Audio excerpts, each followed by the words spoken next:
et les gens qui arrivent en retard peuvent nous rejoindre après.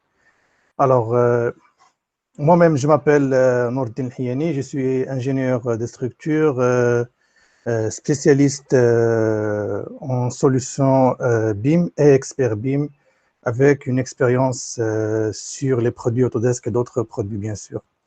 Alors, juste avant de commencer, avant de démarrer, j'aimerais bien un peu vous aider à mieux comprendre l'interface de votre outil de visioconférence que vous utilisez aujourd'hui, c'est Google Meet. C'est un peu un outil qui est relativement récent par rapport aux outils qui existent dans le domaine, à savoir Zoom, GoToWebinar et autres. Donc, comme vous voyez ici, on a essayé de faire un petit croquis rapide juste pour vous aider à mieux comprendre. Donc, vous avez sur votre écran ici le bouton pour accéder au chat si vous voulez poser des questions, envoyer des commentaires, etc. On vous demande, bien sûr, si possible, de désactiver le microphone de votre caméra pour laisser le bon déroulement du webinaire en question. Et vous pouvez juste tout simplement double-cliquer sur l'écran au milieu pour passer en plein écran pour pouvoir bien visualiser le webinaire d'aujourd'hui. Bien sûr, si vous avez des questions, n'hésitez pas à les poser à tout moment dans le chat. Je tâcherai d'y répondre en même temps. Et bien sûr, si vous avez d'autres informations supplémentaires, vous pouvez toujours les communiquer sans problème. D'accord, donc je vais tout de suite commencer. Alors, le webinaire d'aujourd'hui va porter principalement sur les étiquettes sur Revit, mais j'aimerais bien d'abord essayer de situer un peu ce webinaire dans le contexte du BIM. Alors, comme vous le savez tous aujourd'hui, le BIM, c'est un process, et ce n'est pas un logiciel pour corriger les personnes qui font toujours cette confusion. C'est un processus de travail, c'est une méthodologie de travail, je préfère dire c'est un nouveau c'est une nouvelle méthode pour travailler, un mode de vie carrément dans le secteur de la construction, qui a commencé avec le bâtiment et qui commence maintenant à s'étendre dans le secteur de l'infrastructure, tout ce qui est projet linéaire, projet routier, ouvrage d'art, etc. Donc, le process en question se base principalement sur des maquettes intelligence et sur la circulation de l'information. C'est très, très important ces deux points-là. Comparé à ce qu'on faisait avant sur les dessins sur AutoCAD, sur autre outil de dessin assisté par ordinateur, on devait faire de la conception, on devait transmettre notre idée de conception à travers des dessins produits sur des outils de dessin 2D. Donc, notre idée de conception, quel que soit le métier, architecture, structure, plomberie, électricité, CVC, des enfumages, etc., était traduite par des plans qu'on va établir sur des outils 2D. Donc, l'idée de conception en question va être traduite par des objets de dessin, à savoir des lignes, des cercles, des rectangles, et on va donner vie à notre conception grâce à des propriétés à ce dessin-là. On va changer de couleur, changer les épaisseurs de lignes, changer les types de lignes, les mettre dans des calques spécifiques pour dire que, par exemple, deux lignes parallèles peuvent très bien correspondre à une poutre sur une vue en plan, comme ça peut correspondre à une conduite, un chemin de câble, une armature. Donc, vous voyez que le même objet peut être utilisé pour plusieurs métiers en même temps. Donc, ça, c'était le dessin assisté par ordinateur. Maintenant, le BIM, on a des objets très intelligents.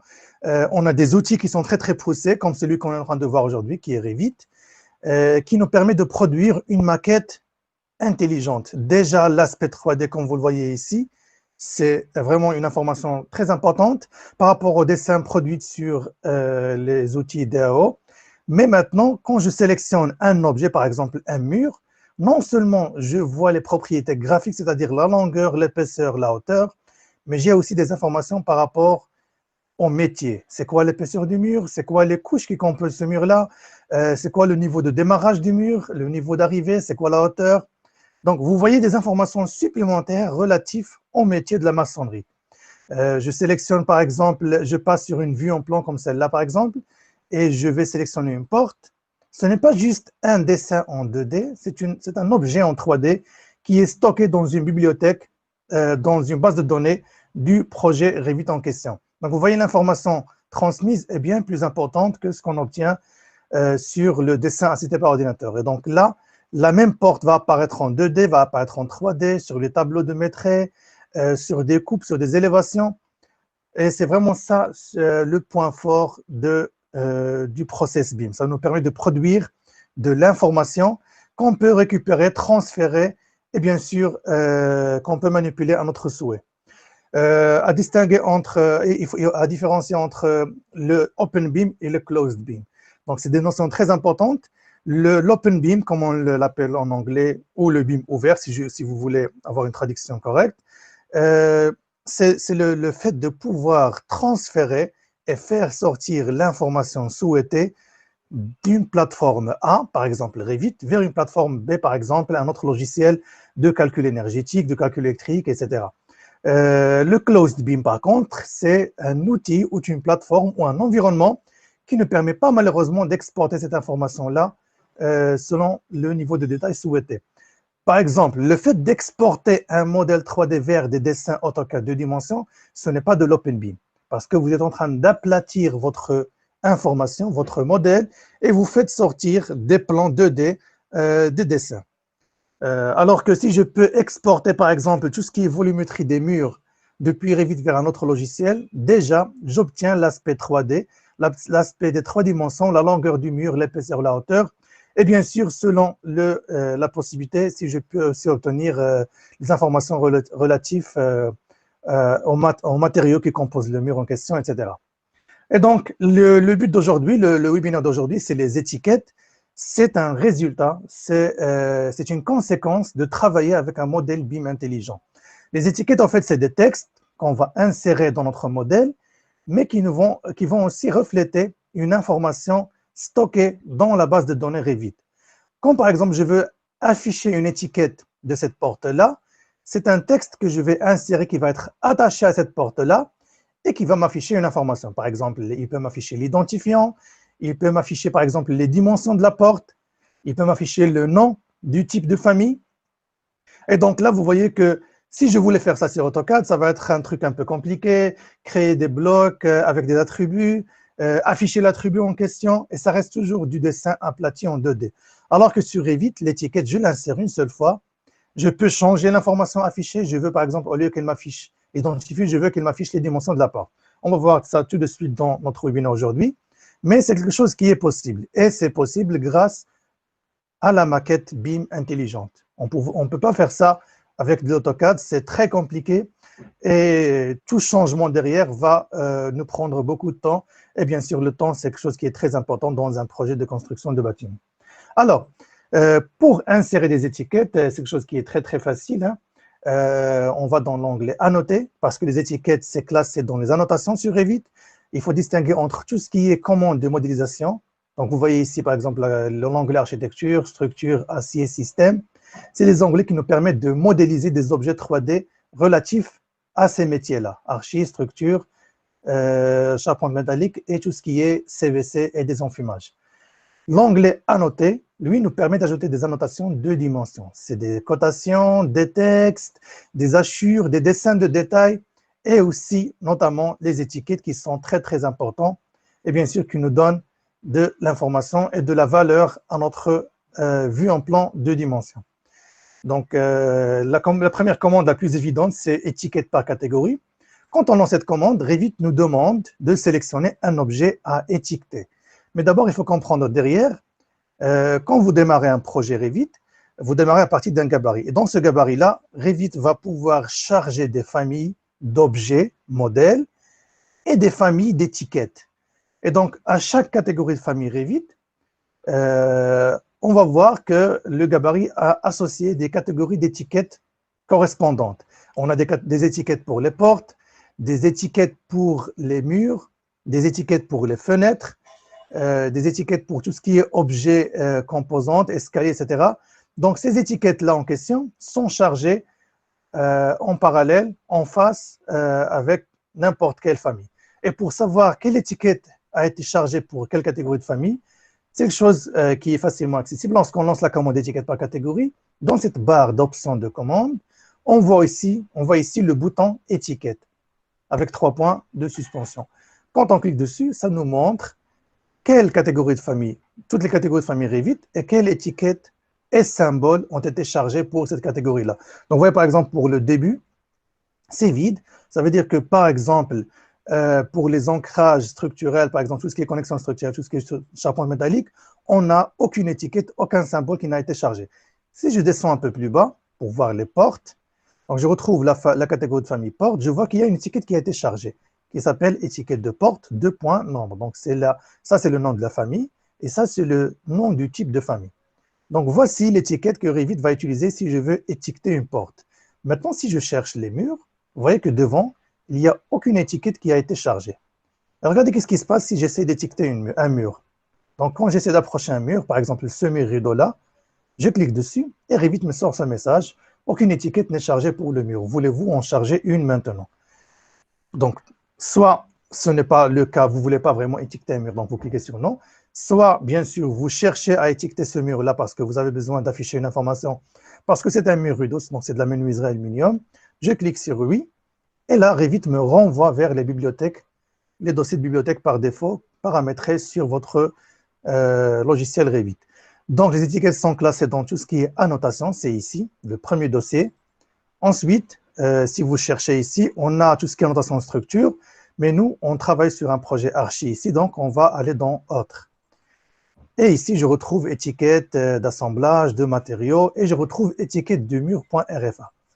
D'accord? Donc, je sélectionne et je clique sur Ouvrir. Maintenant, Revit a pu charger l'étiquette des murs. Et donc, maintenant, si j'approche le mur, regardez, il m'affiche une étiquette pour l'insérer. Maintenant, si j'approche les portes, on a vu qu'il y a déjà une étiquette qui est préchargée pour les portes. Les fenêtres, c'est la même chose. Donc là, regardez, maintenant, pour tous les murs, il va essayer de m'insérer une étiquette. Si maintenant je clique sur un mur ou une porte par exemple et j'insère, Revit m'insère en fait une ligne de repère avec l'étiquette. Pourquoi? Parce que dans la barre des options de la commande étiquette par catégorie, vous voyez ici, il y a une option qui a été cochée par défaut qui s'appelle repère. Ça veut dire que quand je vais insérer l'étiquette, Revit va insérer une ligne de repère qui va attacher l'étiquette à l'objet hôte. D'accord? La longueur de la ligne de repère, c'est ça. Donc là, c'est par défaut 12,7 mm. Si je réduis ça, par exemple, à 5 mm, et j'insère maintenant pour la porte suivante, regardez qu'est-ce qu'il fait. Vous voyez que la ligne est plus courte. Si je mets carrément ici 1 mm, je peux insérer avec une ligne minimale. Si je décoche carrément l'option repère, vous allez voir que maintenant, Revit va insérer l'étiquette au point d'insertion de l'objet concerné. Par exemple, vous voyez, il va la mettre au centre pour les portes. Pour les fenêtres, l'étiquette des fenêtres est un peu plus intelligente, va être insérée un peu à côté. D'accord?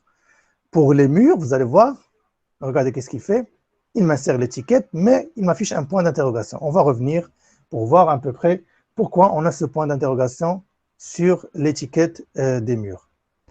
D'accord, donc là, vous voyez que je peux très bien m'amuser à étiqueter tous les objets en même temps. Je fais le tour un par un. Et donc là, on a vu que on peut jouer sur le repère en question pour pouvoir insérer l'étiquette soit avec une ligne de repère comme celle-là ou sans ligne de repère. Mais attention, un petit problème qui peut subvenir si Revit peut accepter d'insérer plusieurs étiquettes pour le même objet. Par exemple, là, regardez, j'ai déjà l'étiquette qui m'identifie cette porte-là. Je peux revenir insérer une deuxième étiquette. Et le pire problème, c'est que si vous avez déjà inséré l'étiquette dans la même position, regardez là, si je clique une deuxième fois, il a inséré une deuxième étiquette, ce n'est pas visible parce que c'est complètement superposé sur la première. Regardez là, si je fais échappe et je sélectionne cette étiquette-là, dans les propriétés, je vois étiquette de porte entre parenthèses 2. Ça veut dire que j'ai deux étiquettes superposées. Donc, Revit ne me prévient pas qu'il y a des étiquettes superposées ici. Si c'était un mur ou un élément de modèle, Revit nous sort généralement un message d'avertissement ici pour nous dire, attention, vous avez un élément qui se retrouve complètement à l'intérieur d'un autre. Alors que pour les annotations, non, il ne nous prévient pas. Et donc, ça peut porter confusion. Par exemple, si vous avez par erreur supprimé, parce que vous voulez supprimer vraiment cette étiquette, je supprime, regardez, une deuxième reste toujours ici. Donc, il faut faire très attention. Les étiquettes peuvent être insérées plusieurs reprises pour le même objet. Donc, vous voyez, j'ai deux ici. Et donc, généralement, il faut faire attention avec les étiquettes. Je préfère passer une seule fois à étiqueter ou peut-être supprimer tout et réétiqueter dès le départ. On va voir des commandes très faciles qui nous facilitent la vie pour tout ce qui est étiquette. Mais malheureusement, on n'a pas d'outil pour détecter automatiquement ces doublons-là des étiquettes. Maintenant, on va s'intéresser plutôt à l'information affichée. C'est quoi ce numéro 14, 12, 11, 10? Et pourquoi sur le mur ici, il m'affiche un point d'interrogation? Alors, on va voir les étiquettes, pourquoi il m'affiche ces informations-là. En fait, les étiquettes par défaut dans Revit sont paramétrées pour afficher des informations spécifiques. Si je sélectionne cette porte-là et je cherche dans les propriétés de l'occurrence de cette porte-là, je vois que l'identifiant ici, c'est 14. Donc, en fait, l'étiquette des portes est en train de m'afficher l'identifiant de la porte. Si par exemple, je modifie cette étiquette-là pour dire, cette information pour dire c'est P1, porte type P1, vous voyez, automatiquement, l'étiquette va se mettre à jour pour refléter cette information-là. Ce qui est très intéressant sur Revit, c'est que si l'information affichée par l'étiquette est une information qu'on peut modifier, je peux juste double-cliquer sur l'étiquette et la changer pour dire ça, c'est P2. Quand je change l'étiquette, je n'ai pas simplement changé le texte, j'ai aussi changé la propriété qui s'appelle identifiant dans la porte, dans l'objet porte. Donc, regardez, quand je renomme ici, par exemple, celui-là, je lui dis ça, c'est P3. Donc, là j'ai modifié l'étiquette, comme vous voyez ici. Mais si je sélectionne la porte derrière, vous voyez, l'identifiant a changé. D'accord? Alors, l'utilisation de l'identifiant peut être un peu contraignante sur Revit. Je vous montre tout de suite pourquoi. Toute cette porte-là devrait porter le même identifiant parce que c'est tous des P1. Donc, je peux les sélectionner tous en même temps, comme ça, avec le bouton CTRL, et je les ajoute tous à la sélection. Et là, je viens dans l'identifiant, je leur dis, c'est l'identifiant, pardon, c'est, j'ai pas cliqué, c'est le bouton, c'est la porte P1. Et Revit me sort un message d'avertissement pour me dire, les éléments ont des valeurs identifiantes dupliquées. Sur les anciennes versions de Revit, je pense à partir de 2018, à partir de 2019, ça a été changé, mais sur les anciennes versions, on ne peut absolument pas insérer le même identifiant pour plusieurs éléments. Donc là, c'est un message d'avertissement que je peux ignorer avec le bouton OK, mais sur les anciennes versions de Revit, c'est un message d'erreur et vous ne pouvez pas ignorer avec le bouton OK. Revit ne vous permet pas de donner le même identifiant à plusieurs éléments. D'accord? Donc c'était une information très importante à retenir. Et donc là, parce que c'est 2020, je peux cliquer sur OK et ça devrait passer. Donc là, il suffit d'étiqueter cette porte-là aussi, comme ça, hop. Donc vous voyez, c'est tous des portes P1. Bon, là, j'ai cliqué sur la dalle, et c'est pour ça qu'il m'a sorti ce message. Je vais cliquer sur non, je ne voulais pas étiqueter la dalle. Je vais juste appuyer sur le bouton échappe.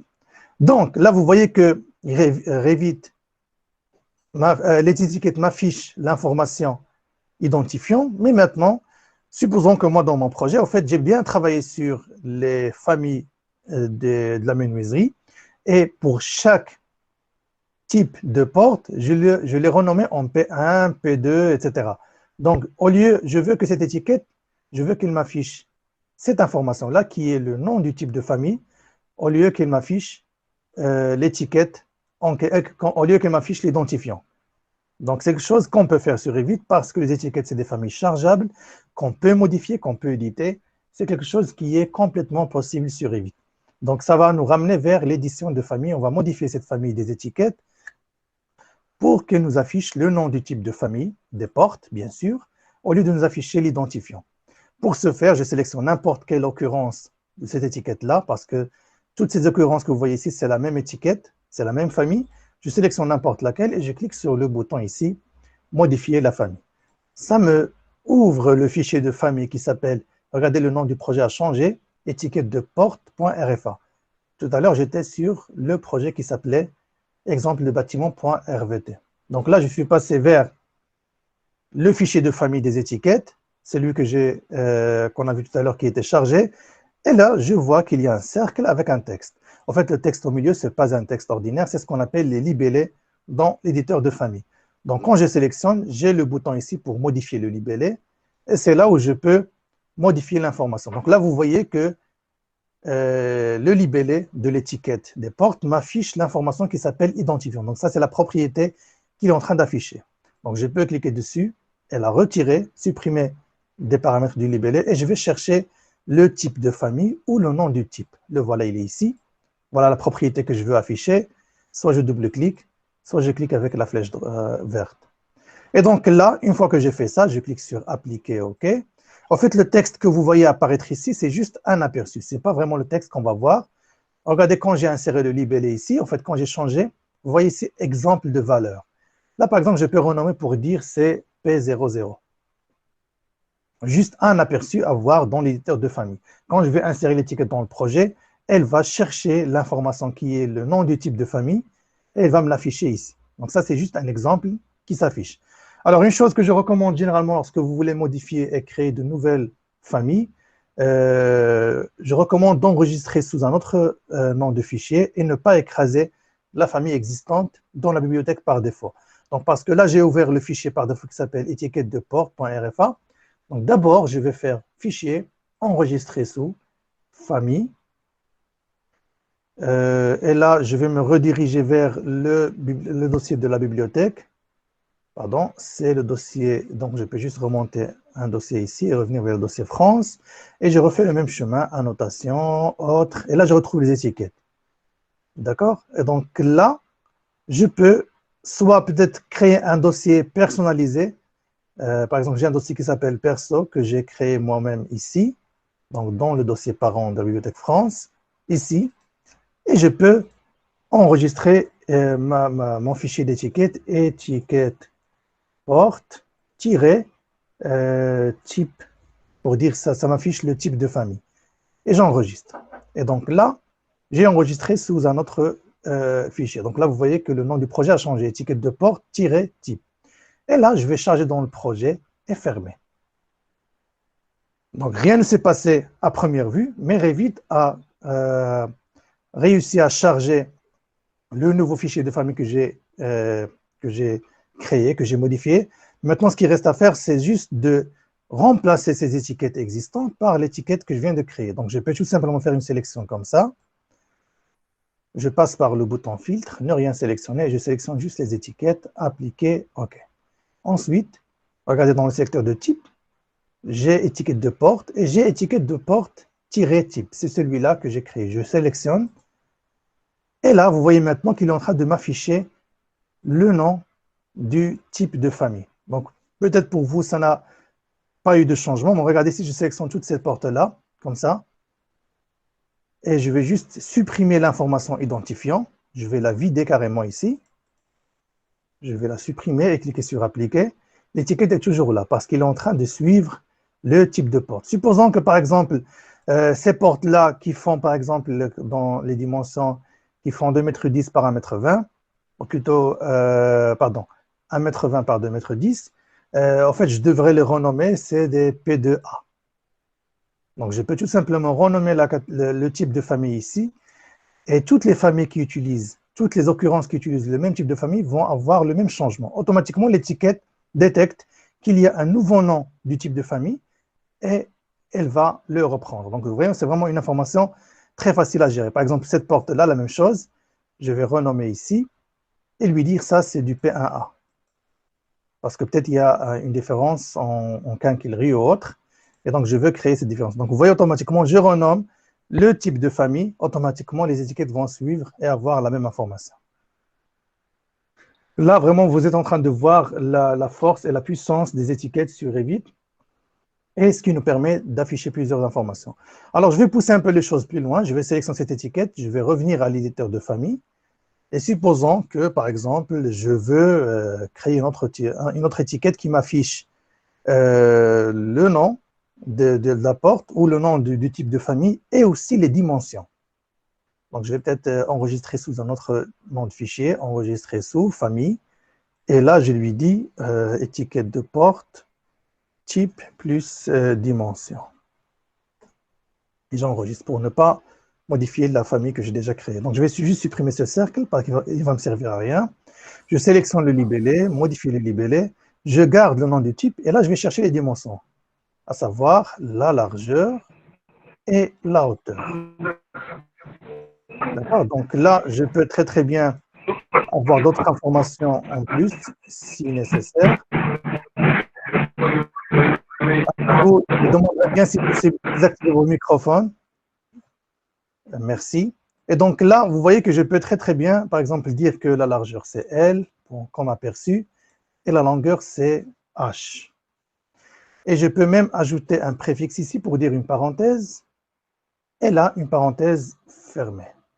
Et je peux par exemple dire ici que j'ai un préfixe qui est un X, comme ça, avec un petit espace, et j'applique. Là, je suis en train de fabriquer une étiquette qui va m'afficher le nom du type de famille et les dimensions de cette famille-là, de cette porte en question. Je vais juste agrandir la largeur.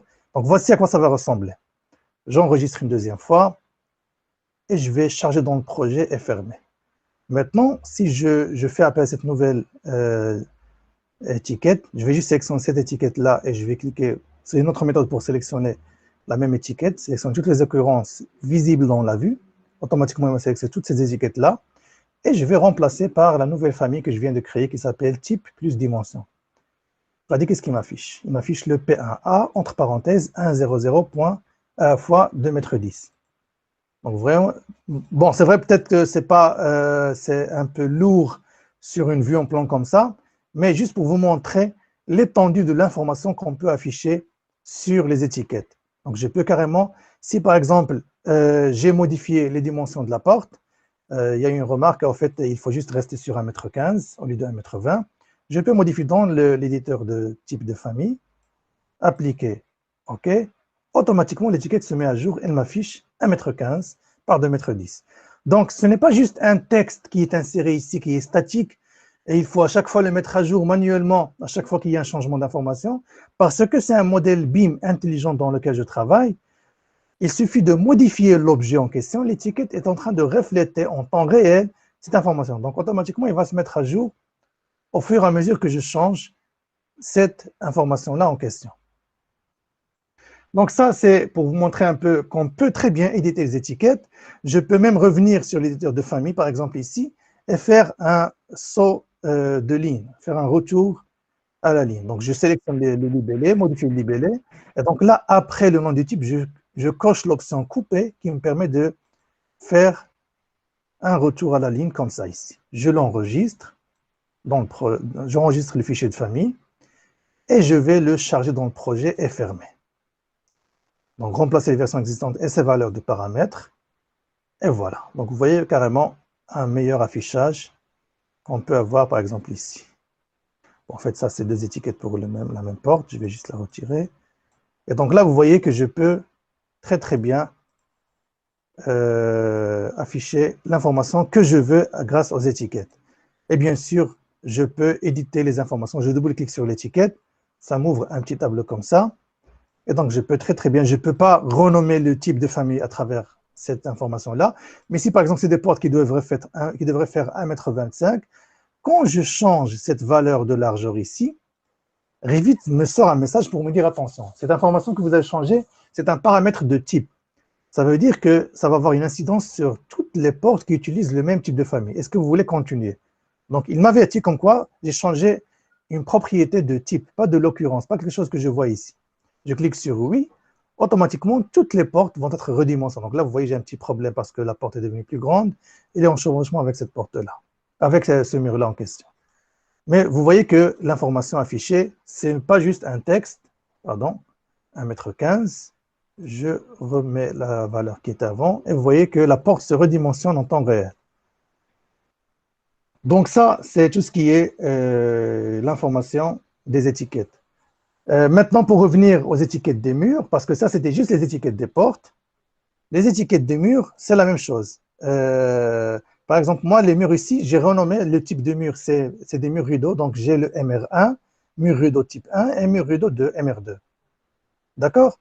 Et donc là, je veux que cette étiquette m'affiche le nom du type, la même chose. Donc, je sélectionne l'étiquette, modifier la famille. Ça va m'ouvrir le fichier qui s'appelle étiquette de mur.rfa.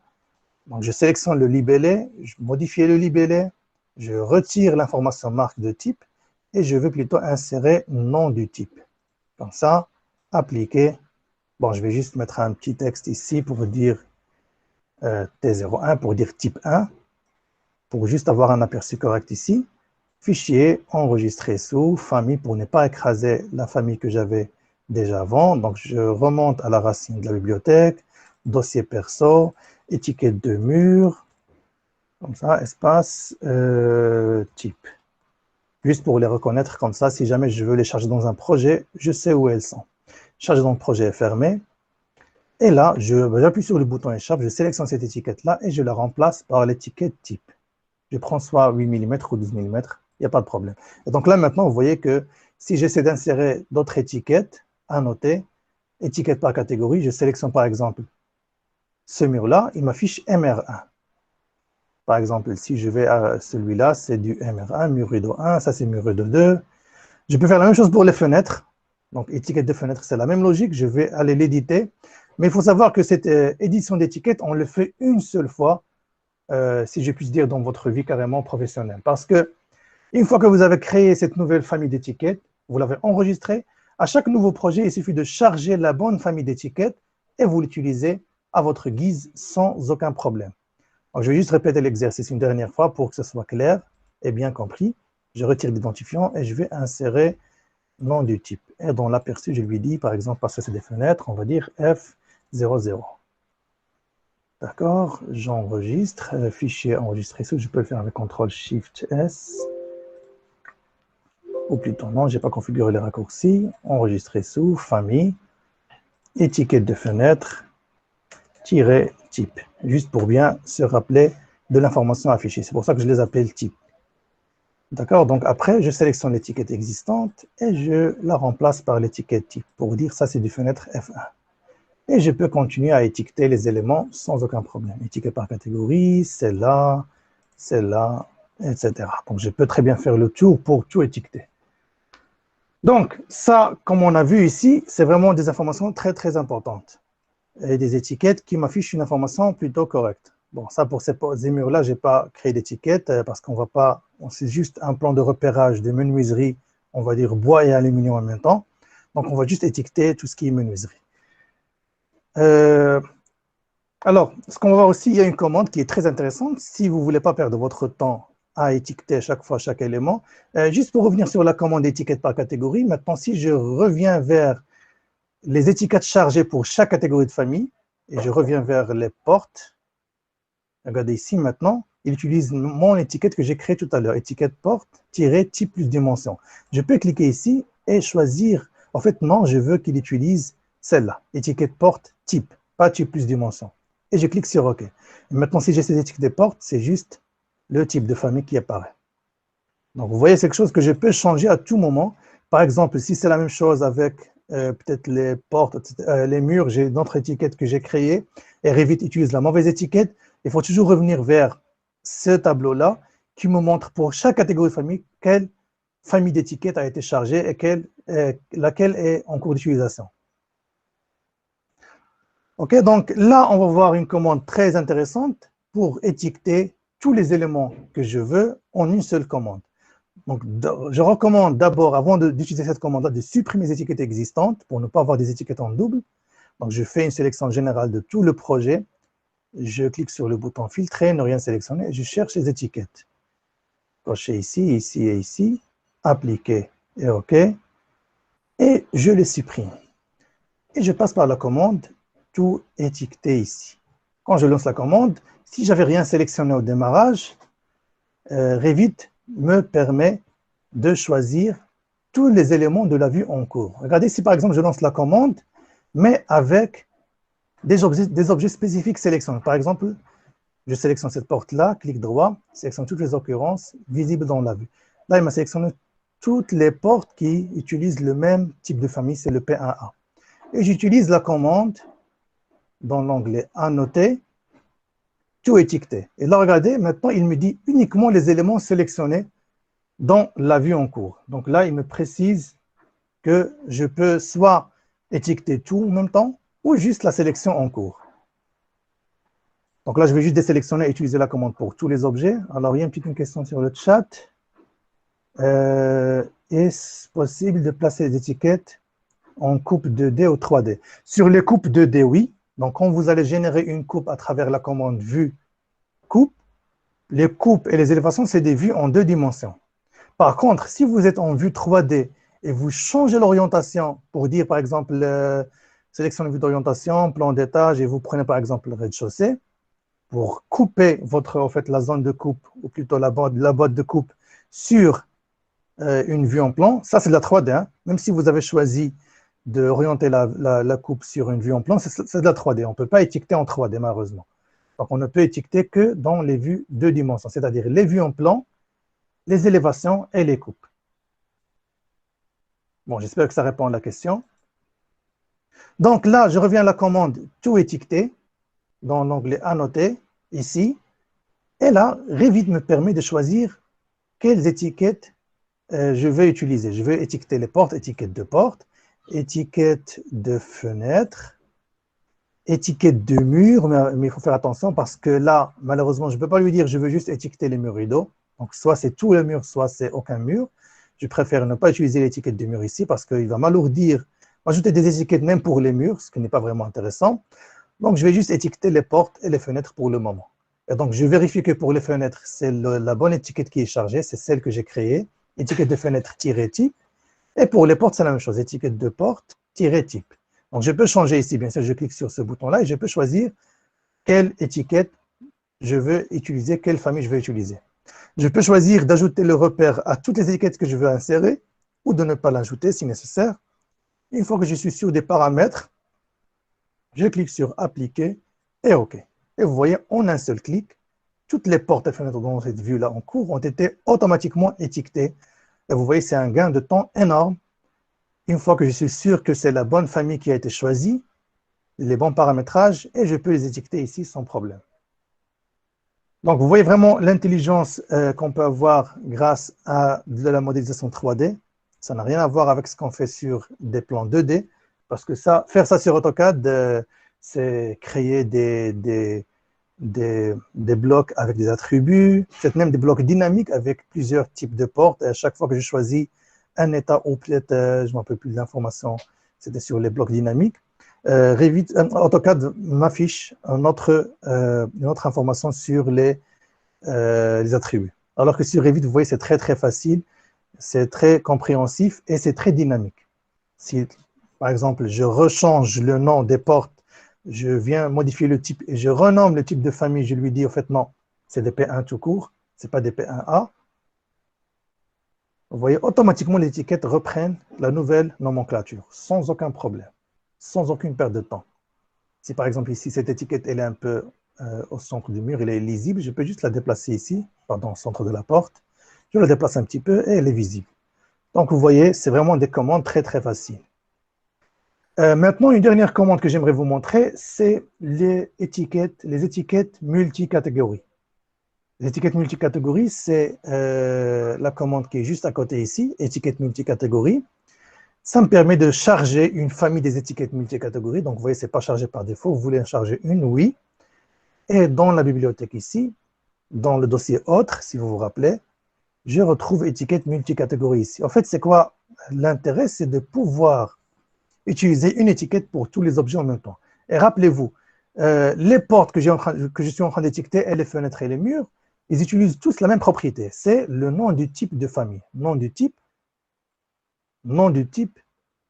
et ça aussi, c'est le nom du type. Donc, en fait, c'est peut-être ces 3 familles d'étiquettes différentes, mais c'est la même information affichée derrière. Alors, j'aurais très bien pu tout simplement utiliser, je vais juste supprimer ces étiquettes-là dans le filtre, ne rien sélectionner, étiquette de porte, appliquer, OK, je le supprime, et je lance la commande étiquette multicatégorie. Donc, l'étiquette a déjà été chargée, et je peux venir l'insérer ici pour ces portes-là ou pour cette fenêtre-là. Donc, encore une fois, l'étiquette multicatégorie par défaut, elle est paramétrée pour afficher une information spécifique, à savoir, c'est si je me rappelle bien, c'était dans l'éditeur de... C'est ça. Donc, l'étiquette multicatégorie m'affiche la marque du type. Donc, c'est ce qu'il m'affiche. Je dois la changer, encore une fois, comme ce que j'ai fait avec les étiquettes de chaque famille. Je sélectionne, modifier la famille. Je sélectionne le libellé, modifier le libellé. Regardez ici, la liste des propriétés possibles, elle est très limitée parce que ce n'est pas une étiquette pour les portes ou pour les fenêtres ou pour les murs. C'est une étiquette qui va m'afficher des informations communes à toutes les familles que j'ai dans mon projet. D'accord? Donc là, je devrais être capable de choisir le nom du type. C'est celui-là. Donc vous voyez ici, le nom du type, c'est ce que je veux afficher. Donc je sélectionne et je vais retirer la marque de type. Donc, je vais juste cliquer ici sur ce bouton-là. Je peux renommer ici pour dire, par exemple, c'est juste parce que ce n'est pas des portes, ce n'est pas des fins, je vais juste dire X00. D'accord? Et je vais appliquer, OK, enregistrer sous famille. Et je vais lui donner un autre nom, étiquette multicatégorie. Donc, je vais la remettre dans le dossier perso. Voilà, étiquette multicatégorie, tiret type. Encore une fois, pour la reconnaître. Une fois que je l'ai enregistré, chargé dans le projet fermé. Et là, je peux utiliser la même commande d'étiquette. Bon, je vais juste supprimer celle-là, pourquoi pas. Je reviens dans l'onglet Annoter, multicatégorie. Et donc là, je peux étiqueter la porte, P1, P1. Bon, vous voyez qu'il n'y a pas de cercle, je peux l'ajouter, ce n'est pas quelque chose qui est compliqué. Je peux utiliser la même commande pour étiqueter le mur rideau. Mais là, vous voyez que l'étiquette, elle est par défaut centrée ici. En fait, ça, c'est un astuce que je peux vous montrer aussi. Si vous voulez déplacer la position par défaut de l'étiquette, donc je reviens dans l'éditeur de famille, ici, et donc l'étiquette, elle est par défaut au centre. Et je veux qu'elle soit un petit peu décalée. Il faut afficher d'abord les plans les plans de référence. C'est dans le visibilité graphisme, dans l'éditeur de famille, catégorie annotation, et je retrouve les plans de référence, je les affiche, appliquer OK. Et donc là, je vois l'origine ou le plan de référence de la famille des étiquettes. Je sélectionne mon texte, je le déplace un petit peu comme ça. Pour voir qu'en fait, voici le centre d'insertion, le point d'insertion. Le texte va toujours être décalé un petit peu comme ça, donc je peux juste déplacer un peu plus. Il n'y a pas de mal. Et j'enregistre ce que j'ai fait. Oui. Et je clique sur Charger dans le projet et fermer. Et là, je remplace la version existante. Par défaut, l'étiquette a été décalée. Et maintenant, même ces étiquettes-là ont été décalées, je lance la commande, annoter, étiquette multicatégorie. Je viens étiqueter cette porte-là. Bon, deuxième mini problème, c'est l'orientation. Je peux sélectionner encore une fois la même chose et dire que, en fait, modifier la famille. Il y a une option à cocher qu'on a oublié de le faire. C'est cette option-là ici. Regardez ici dans les propriétés de la famille en cours. Rotation avec le composant, je dois la cocher, enregistrer, oui, et charger dans le projet et fermer. Remplacer la version existante, oui. Automatiquement, l'étiquette va faire une rotation pour suivre le sens. Peut-être que ce n'est pas la bonne orientation, mais au moins, vous voyez maintenant qu'elle est plutôt alignée. Et je peux même utiliser la même commande. Donc, je vais juste sélectionner tout, filtrer, ne rien sélectionner, étiquette, étiquette, étiquette, appliquer, OK. Je supprime et je reviens à la commande annoter, tout étiqueter. Et là, à un moment donné, je retrouve l'étiquette multicatégorie. D'accord? Donc là, je vois que c'est la bonne famille. Appliquer, OK. Mais le problème, c'est qu'il va m'étiqueter tous les objets de mon projet. Donc, même ces murs-là, les panneaux du mur rideau, etc. Donc, il faut faire attention. Si vous voulez utiliser cette commande-là, vous devez d'abord présélectionner les objets que vous voulez étiqueter et lancer la commande, tout étiqueter avec la même étiquette multicatégorie. Mais généralement, je recommande d'utiliser chaque étiquette propre à chaque catégorie de famille. Donc, je vais juste annuler, CTRL Z, et je refais la commande tout étiqueter, et je vais choisir les murs, pardon, pas les murs, les fenêtres et les portes ici, appliquer, OK, et en une seule commande, tout a été étiqueté ici.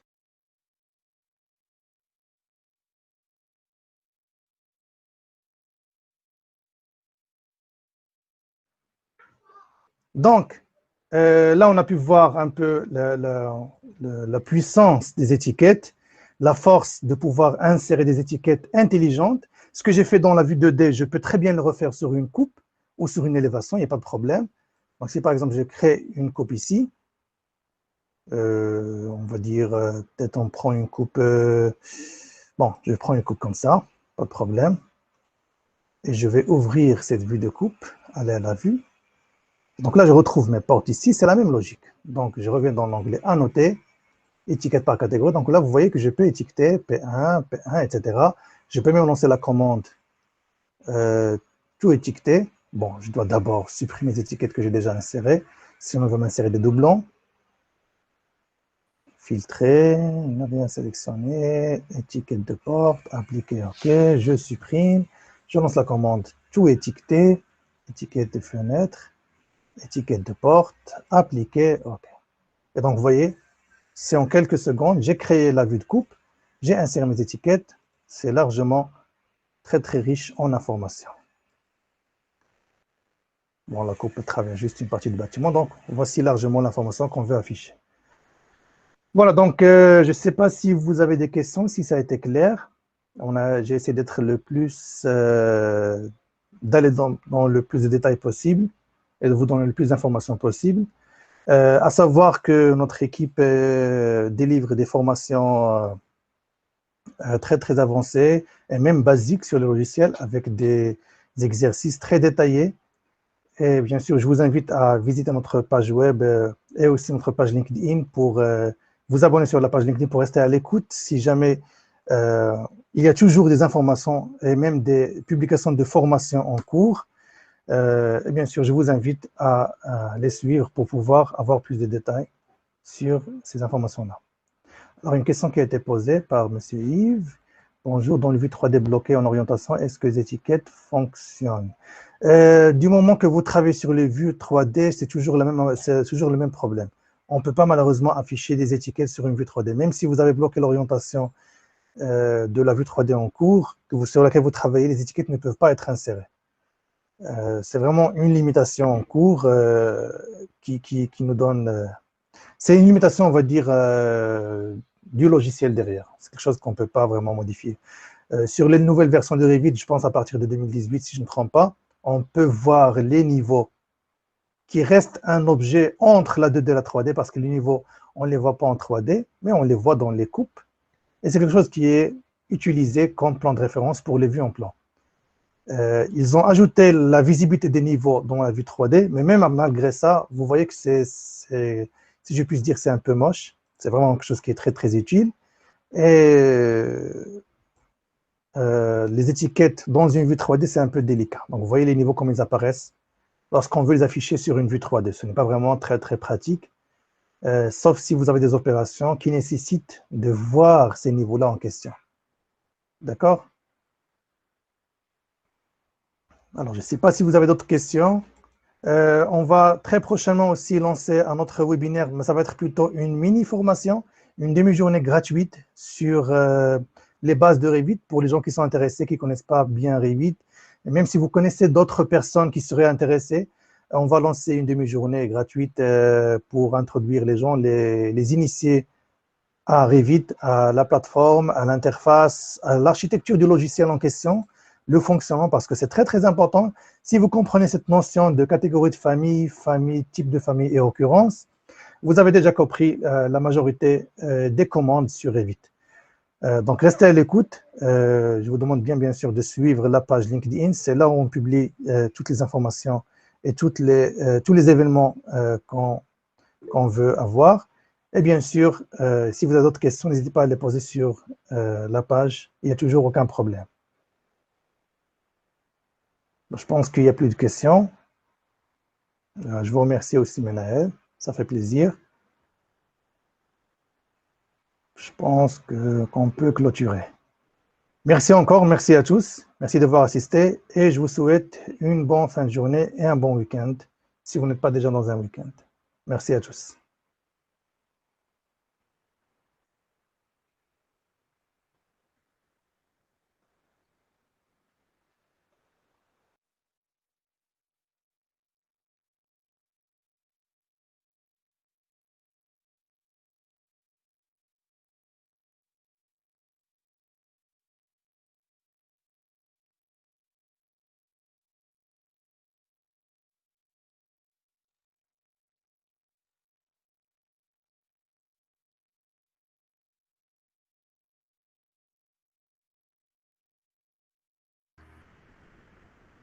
Oui, Nordine, merci Nordine. Donc, je pense que voilà, j'ai vu que Monsieur Ben Hadid nous a rejoint parce que je viens juste de voir son message sur LinkedIn, donc j'ai pu envoyer le lien pour qu'il se connecte. Malheureusement, je pense qu'il s'est connecté un peu tard.